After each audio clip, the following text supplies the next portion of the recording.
to Welcome. Roundup Cougar. Wait, sorry, let's try that again. Welcome To Cougar Roundup. I'm Zach Dolney. And I'm Emily Motzik.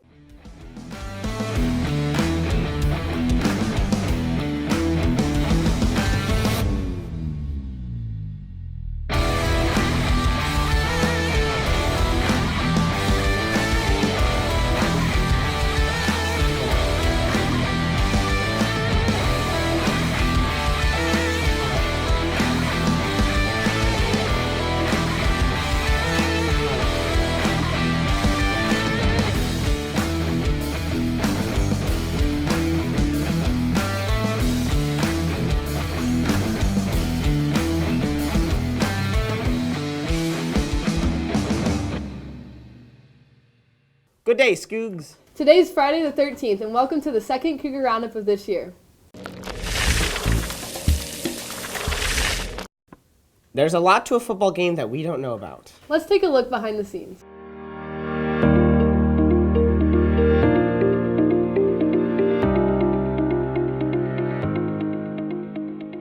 So at football games, there's a lot of energy. Everybody's really excited, a little nervous for halftime, but a little nervousness never hurts. We're always pretty focused, having a good time, playing music, playing loud, really friendly. It's really nerve-wracking, especially when we play a rival team, because you don't want to lose, and we're out there in front of our student section, and they're expecting us to cheer them on and help them win. I really am truly blessed because I have an event manager who is Coach Stewart, and he does a nice job. Coach Rose did it last year and in the years past. And I also have a building administration that is tremendous. I could not do it without Dr. Grooman, Mr. Leday, Mrs. Springfield, Mr. Johnson, Dr. Johnson. I couldn't do it without any of them because they all understand their role and we work very well together as a team. So it helps me out.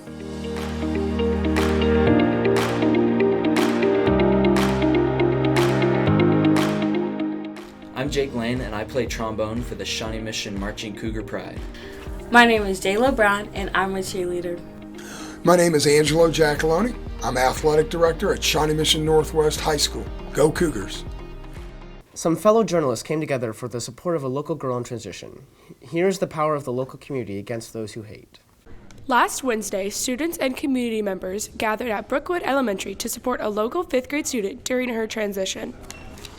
We have a transgender daughter. We want to make sure that any child who is transitioning and being supported by their school knows that the rest of the community is behind them as well. I actually was contacted by a friend of the family about a week ago because they knew that Westboro was coming and they were really worried. And I follow Westboro. We're very familiar with them. We go out to protests a lot on kids' behalf. So I was more than happy to help organize and get some people out to show support.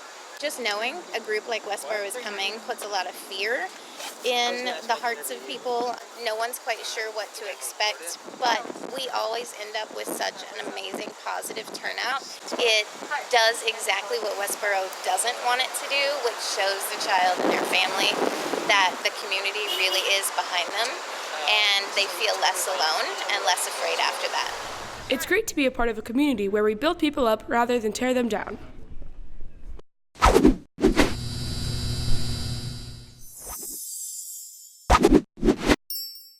If you know Will Connor, you might also know his car. Let's learn more about both. Probably the first time I held a wrench, I was 6, working on my dad's Mach 1. And then in 2012 or so, we got a 67 Mustang GT that we're doing a full frame-off restoration. That was me and my dad's project, but I've kind of taken it over now, and I try to work on it every Sunday, but sometimes life gets in the way. Cars are just like any other hobby or passion. Once you start getting into them and you start enjoying them, you just kind of forget about everything else that's going on. It's just kind of an escape. What makes this car special? It's a T-top, which means the roof comes off, obviously. It's an 84 Mustang GT. There's one of 193 of this car ever made. It's got a 5-liter V8. It's a manual. It's got power, everything, AC. I put a new stereo in it. It's just special because it's was my dream car as a kid. When I was 10, 11, 12, I'd see one of these going down the road, and I would tell myself that I'm going to own one of these someday. And I worked really hard for it. And I guess it's just really special to me because my most prized possession, and I really worked for it. Just the feeling of when something breaks and you know how to fix it, and then you fix it, you just kind of look back at your work and say to yourself, I did that. I didn't have to have help from anyone, and it's just a good feeling. One day, hopefully, I can own my own shop, manage a couple people and still be able to get in there and work on stuff, but mainly just make a lot of money. And then someday I hope to buy back my dad's 1970 Mach 1 for him, because he's really the reason that I do have this wonderful passion and hobby that I can do almost any day. TikTok has recently blown up. Do you know that a student at Northwest is so-called TikTok famous? Let's hear more about it. I think I had Musical.ly like a billion years ago before it was TikTok. And one day I just got really bored. My first idea was to download TikTok and see what it was all about. I make props. So I do theater for work and for school sometimes, and I design the props for shows. And I started making videos about that, and I just ended up making more and more of those. The TikTok that made me blow up was this video where I made salmon out of spray foam. So it was just a video of me spraying this foam and carving it down and sanding it and then painting it.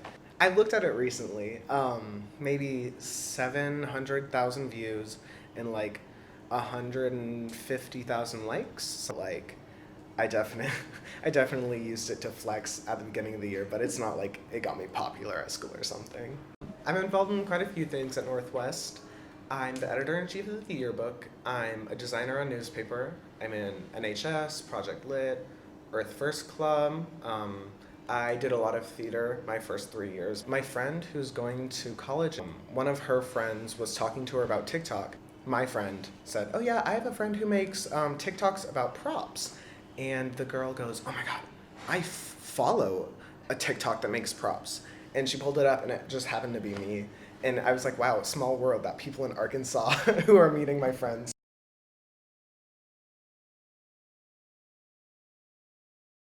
Everyone knows Dr. Johnson, but do they really know him? Here's our own version of Between Two Ferns. This is Betwixt a Few Succulents. Do you mind if we call you JJ, just for the sake of, are we close enough, would you say? JJ. That's fine for this, yes. Okay, JJ. We don't quite have a name for this segment yet. We were wondering if you could name it right now. Name the segment? Yes. It'd be Cougar Thoughts. Cougar Thoughts? Cougar Thoughts. I think there might be a sort of double entendre that maybe, I think that might be a sort of joke. Well, why did you ask me? If you could have an exotic pet, what would it be? I would never have an exotic pet. Never. Do you have any pets? No. No. No, they cost too much money.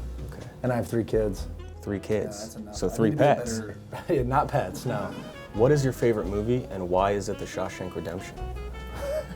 It's a great movie. Good. That is a great movie, yes. Shawshank is my favorite movie. It is? Yes. My favorite part is when he drops the rocks from his pockets down through his pants onto his shoes. Onto his shoes. I think that's just so genius as he's just digging away in his cell every night. Now, if I were to attempt an escape like that from this building, yes. Would you stop me? No. You wouldn't? No. You I'd probably just call home. But. Would I need to go through the proper channels to do that? Would I need to get approval from the city if I were to start tunneling? Yeah, you definitely go through all the red tape, for sure. Okay. So you'd start with your administrator, which would be Mrs. Springfield. Oh. And that's where you would start, and it's probably where you would end. Well, I don't think that'd be where it ends. The tunnel, it would go. That's true. Would probably. Yeah. What really happened to Amelia Earhart? Oh, well, with all the research I've done on Wikipedia, probably she did land and lived her life somewhere Southeast Asia with another person. Okay. I'd like to thank you for the time that we've spent Cougar Thoughts? today. Yeah, yes, Cougar Thoughts. Yeah, you're welcome. Cougar Thoughts. Oh, last question. What are the last 3 digits of your social security number? That is a very personal question.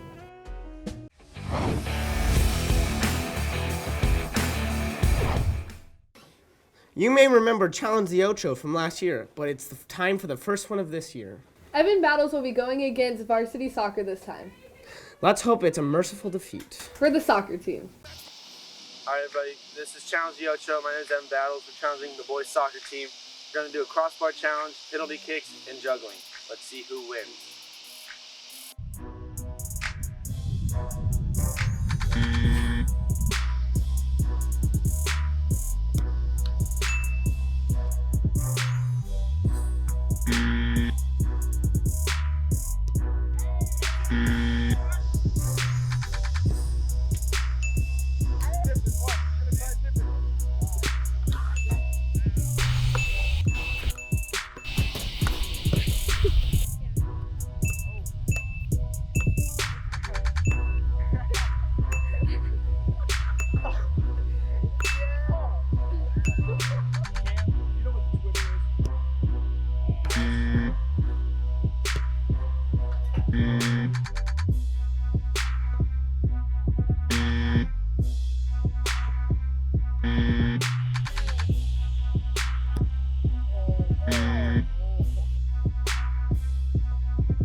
All right, as you can see, easily won that one. Challenge the Ocho starting off 1-0. Soccer, good luck this year. Better luck next time, Evan. Congrats to varsity boys soccer. Speaking of varsity, let's preview what the volleyball season is looking like. Finish him!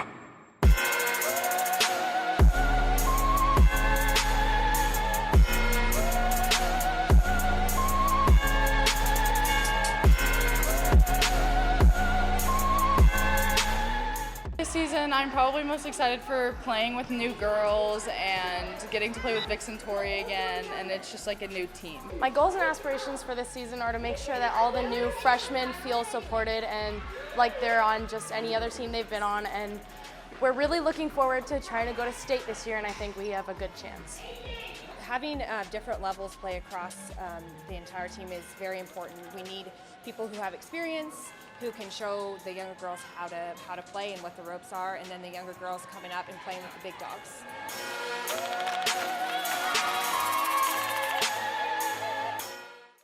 That's all for today. Thanks for tuning in. I'm Emily Motzik. And I'm Zach Dolney. See you next week here on Cougar Roundup. Roundup.